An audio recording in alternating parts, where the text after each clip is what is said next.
Today I have a tale of two coaches. We're going to talk about a football coach, a hockey coach, and how to lead your team on this episode of Leading the Way with CJ.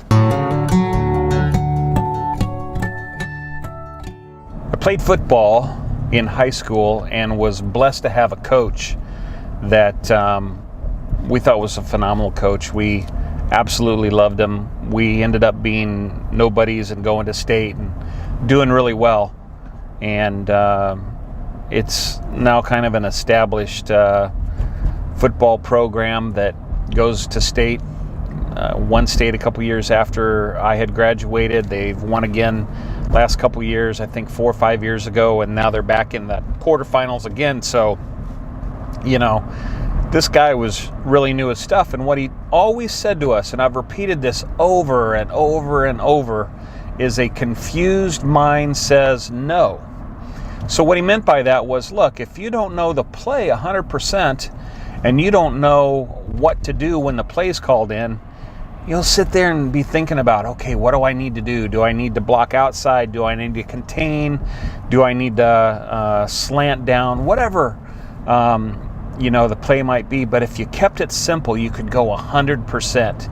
And you could use all of your God-given abilities and talents and your determination and your craziness as a high school kid to make the play happen the way that it was supposed to.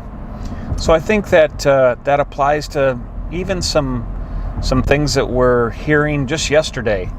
You know, I love the Blackhawks, and Coach Q got let go yesterday, and half the people in the office are saying, what in the world happened? I think if you polled 99 out of 100 Blackhawks fans, they'd say, what in the world? We never thought Coach Q would leave. But if you dig into it a little bit, I think that you start to realize that Coach Q is an old school coach, and he really talks about defense a lot. And the new modern game of hockey is all these young, talented guys are coming up, and offense is the big thing.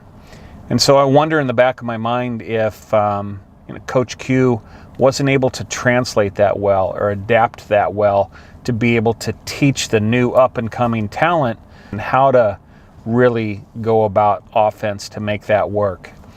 And I think that applies to us. We've got some guys that are incredibly knowledgeable about the roof. We've got guys that are really good with sales. Our office staff and the way that some of these team members work through numbers and manage our finances and everything is absolutely incredible.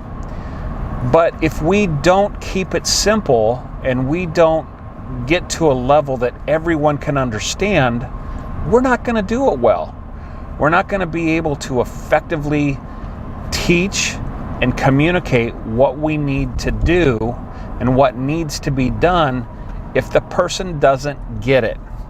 As leaders, as teachers, I think we need to make sure that our message is clear, that we are communicating simply and effectively, and I know that if we do, we'll get the job done and keep moving forward.